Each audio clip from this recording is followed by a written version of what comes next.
So we want to acquire some yields before we have a coffee break here. We had some interest here. So we want to do it remotely, at least in the beginning. We ping our servers. It's running. That's good. I restarted it. Let's see whether the tile server is running too. That is up and running. The problem we had with that was resolved. And we acquire an image for overview.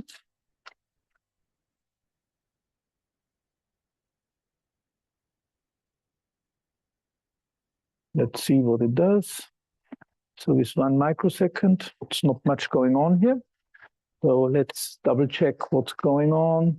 It's much faster for me to figure that out here. So I go to the microscope. Oh, we have to open the Karl valve. That's an easy way of, we should have checked that. So obviously,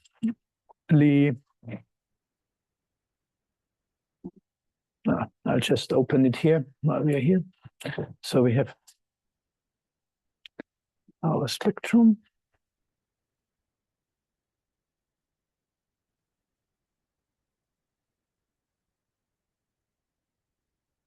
And we probably don't see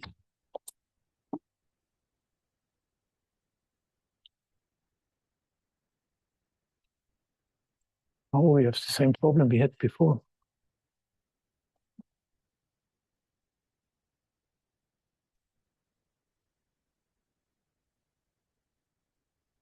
Okay, so relative random image here.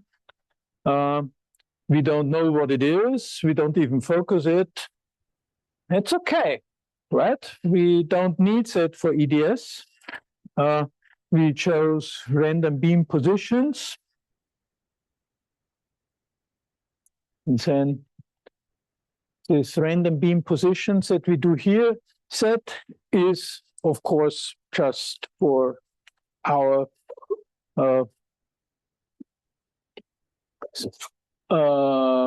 summer school. Yesterday, we learned in Austin's hackathons how to do that efficiently, smart.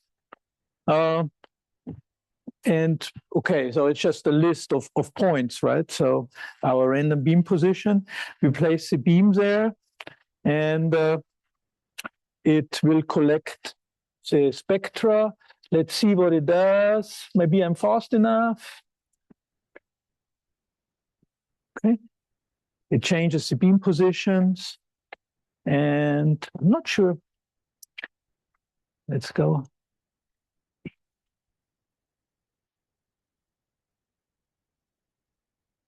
Where is my? Okay. Didn't show us really what it's doing.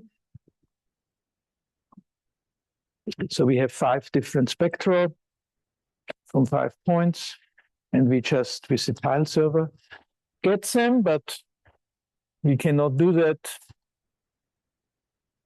Here they are. Okay. So we have 5 points here. I thought we also get the image where we put the different points for us to double check on that. So these are the new 5 points. We can redo the placing the beam again. And we see, okay, we have some amount of spectra here. It's not really good enough to analyze any kind of specifics, but we have a lot of peaks, so it means we have certainly quite a number of elements, right?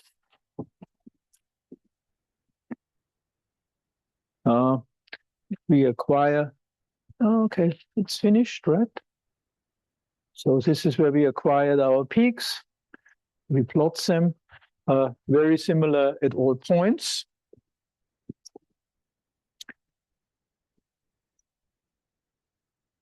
We're doing the analysis of the quantification of the EDS spectra in a moment, so we want to go into that. But if we just acquire one a little bit longer, so we set the longer exposure time at a single point. We can also scan while we are doing that. So 30 seconds, we have to wait now. You will see this is a different sample than when I did it last time. So we chose that. Still acquiring. I had time to check it out.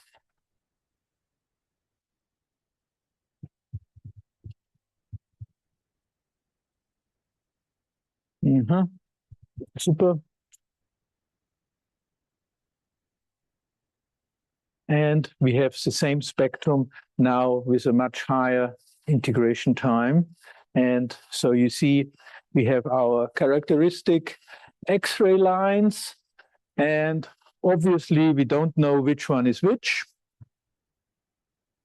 We have a lot of metadata that show us what's going on.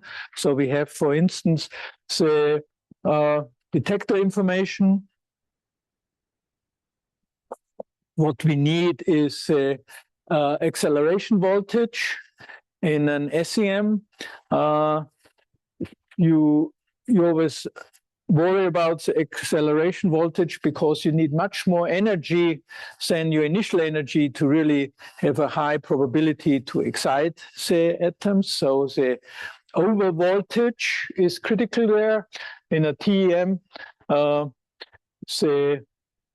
think the lowest energy I know of a TEM is 30 kV in the moment. That would be the GOL-RM. We have one in Oak Ridge. It's in a user facility. You can sign up for it.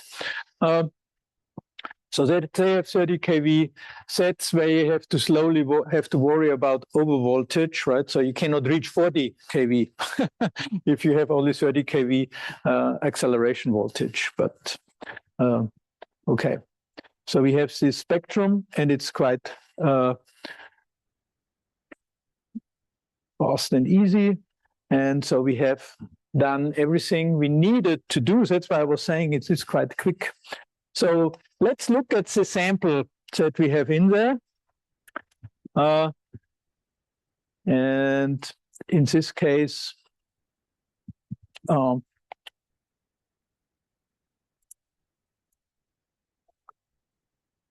if we combine this lecture with the next lecture, we can directly figure out what's in there. But here now we use the EDS spectra here. So what we do is we scan it. We drill the holes. That's why I'm scanning. And then I acquire that. And I go to only 3. Okay.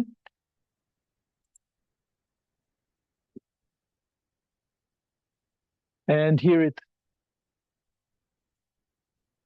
with an auto ID. I learned the trick yesterday.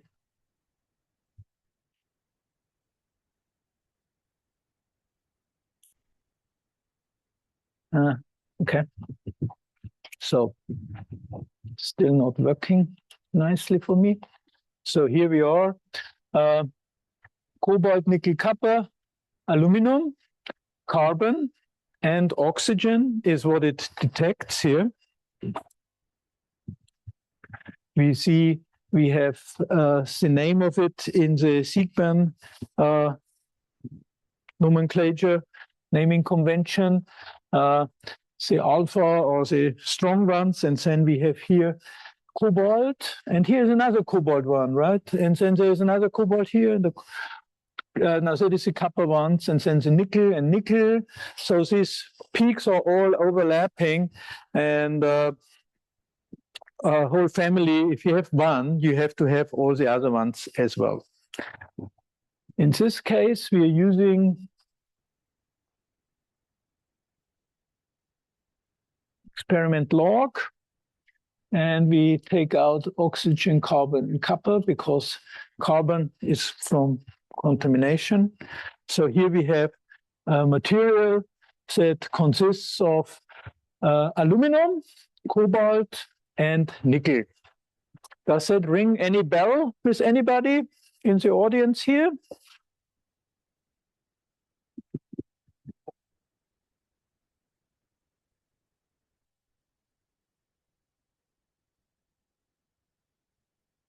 This is the picture I took earlier. We'll try to get that again.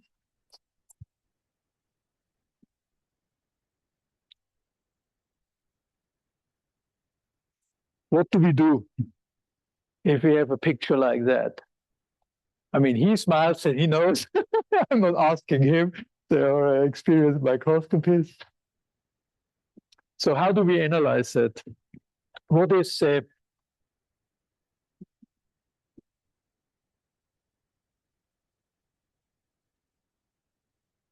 periodicity here? So I start here. Everybody remembers that.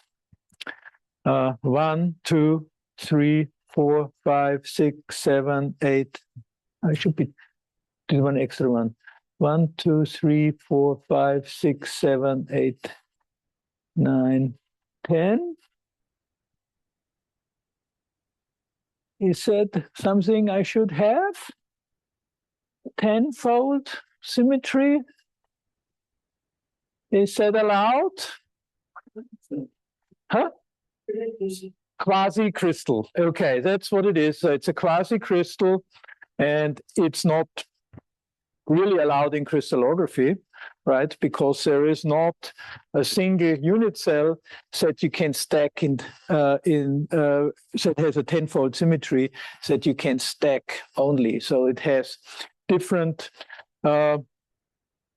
features in there, and they are tiled irregularly, even so the near structure is regular. So it's kind of a quasi-crystal, not quite a crystal and not amorphous, certainly, right? So we see the nice analysis here. The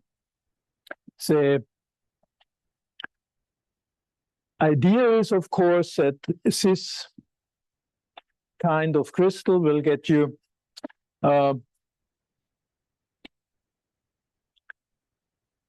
whatever it is, right? So the point I wanted to make with my looking at that, so you have the crystallographic information, the diffraction was the image. And I didn't look at the image because I couldn't make head or tails out of it. So I look at the Fourier transform. So I really look at the diffraction information, and I look at the spectroscopy to figure out what is that material. And once I know that, I have already a quite good guess that we have here a quasi-crystal, and it should be an aluminum, cobalt, nickel, or was it? Which one was it? We can go back to that. So yeah, aluminum, cobalt, nickel. So we see atomic fraction, it's mostly aluminum, and we have about the same amount. Can I? Oh, I can zoom in. I have about the same amount of cobalt and nickel in that area. This sample is a bit weird, so the amount of cobalt and nickel varies. So we could actually make a small map of that and check out how much that is. What you see is we have here 200 kV for preparing for these lectures. I had only about 20 minutes from coming in to having the atomic resolution, also aligning it, everything. So I didn't want to switch the voltage. So anything with aluminum, I would use 60 kV because then I do not have any knock-on processes. These knock-on processes here come in two variation, so I can actually look at that. And the reason is the kappa. Where does the kappa signal come from? And incidentally, I know that in this material shouldn't be any kappa. You put any sample into the microscope, if you do it the normal ways, and you get this kappa signal. Anybody knows where this kappa signal comes from? Huh? The holder is not out of kappa. Ha! Yeah, it is. It is the substrate holder. But how does the kappa signal from our signal FIB holder or FIB substrate come into our spectrometer?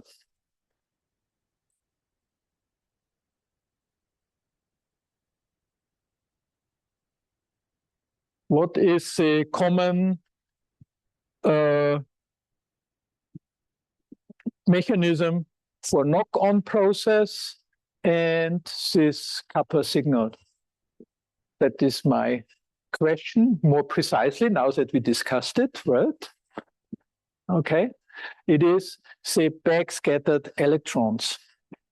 I can only knock all atoms out of their position if I have a backscattered electron. So I have an atom, the electron backscatters. This momentum, right, coming in, coming out, if the atom is thin, light enough, I can knock it down. So at 200 keV, I do that up to actually almost up to iron, right? So silicon, aluminum, all of those get knocked around and about. And so I have an aluminum-containing compound, and I will knock around the aluminums. The nickel and the cobalts will just stay where they are, well, presumably. But the nickel, the aluminum are knocked out, so I have backscattered electrons. I have quite a few of them.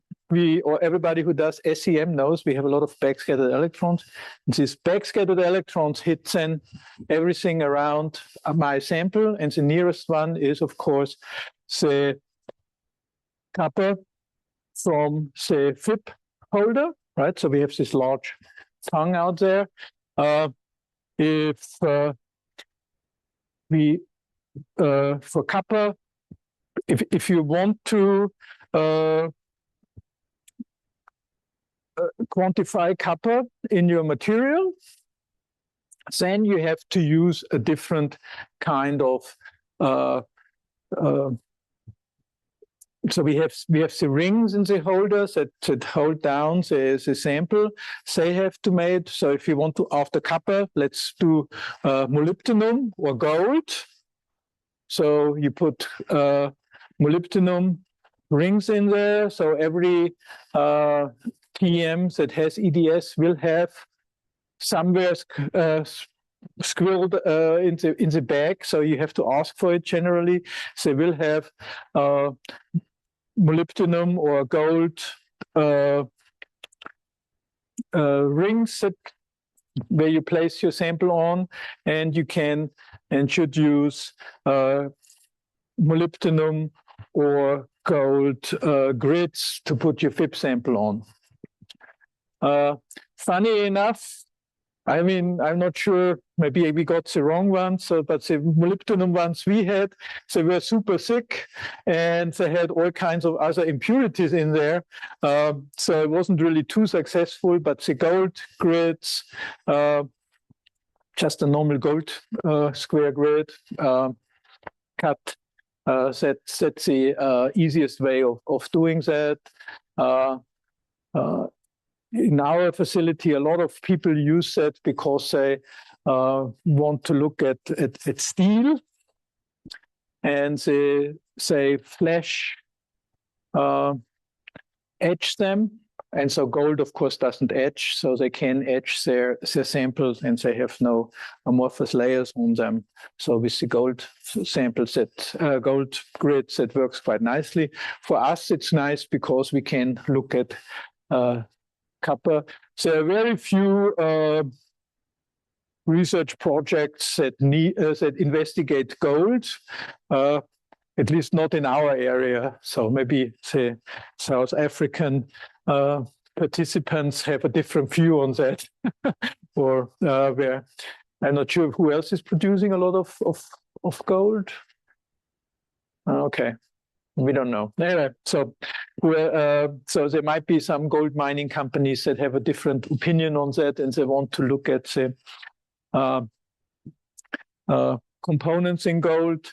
Archaeologists are usually interested in that, but they would go to an SEM because they don't really like us to cut them up, right, into small pieces.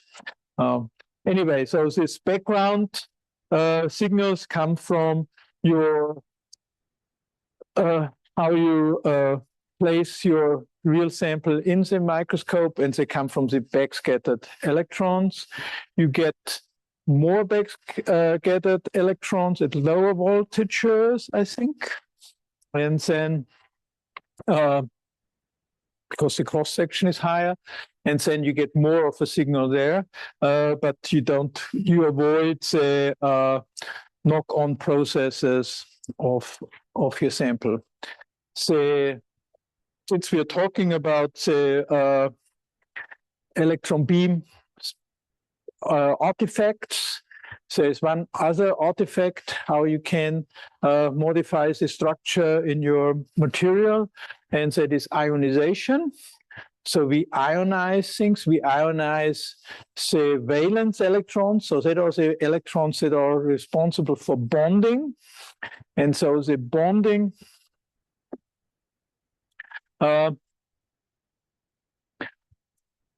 is disrupted if you ionize your sample, and you either by populating antibonding states, and then you can actually also destroy things. So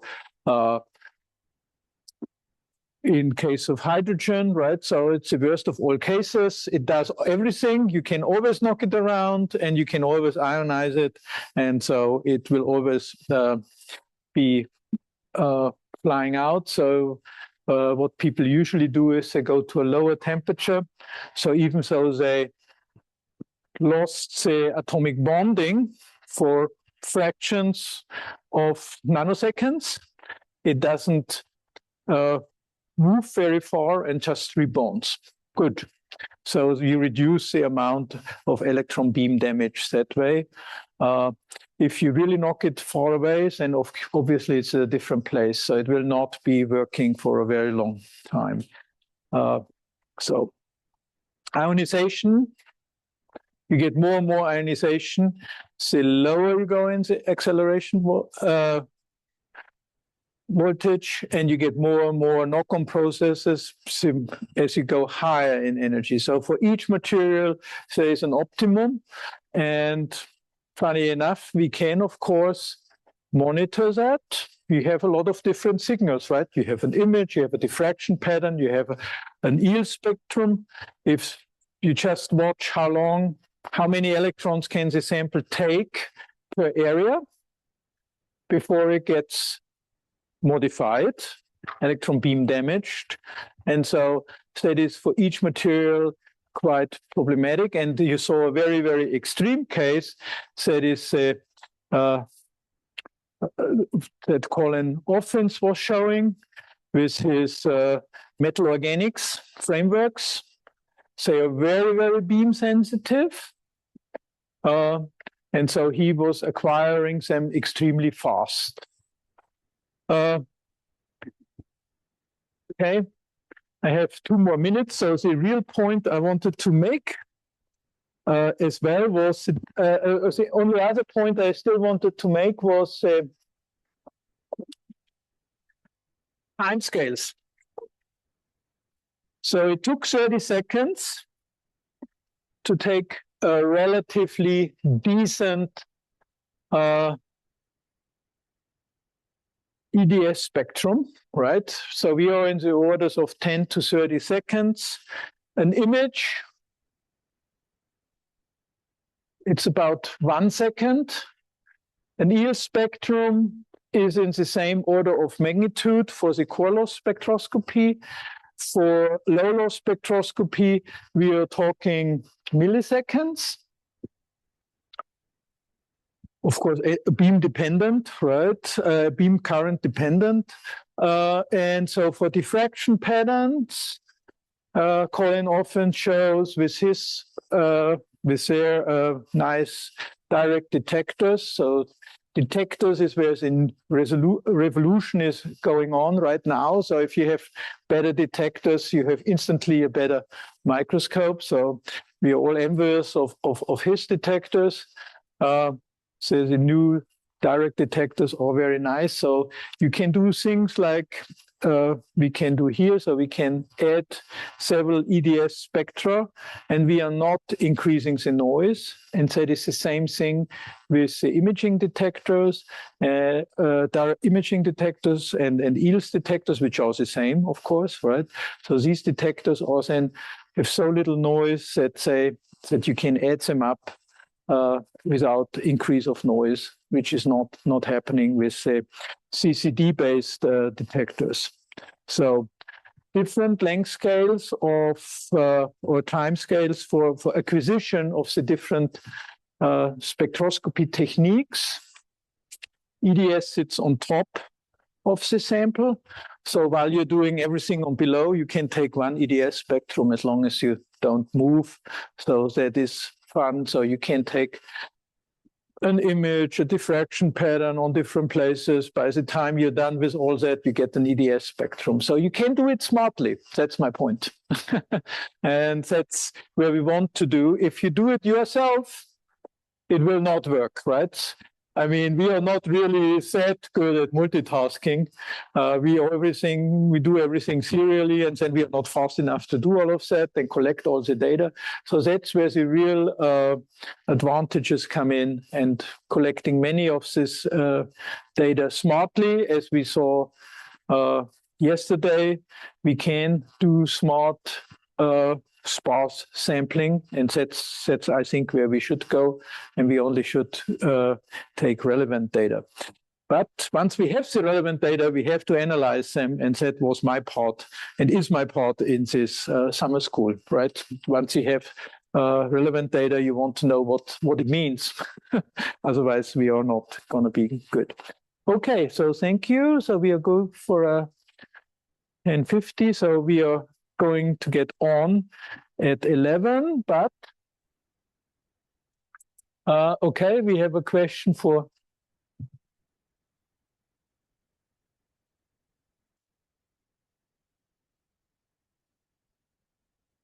okay, this is already answered.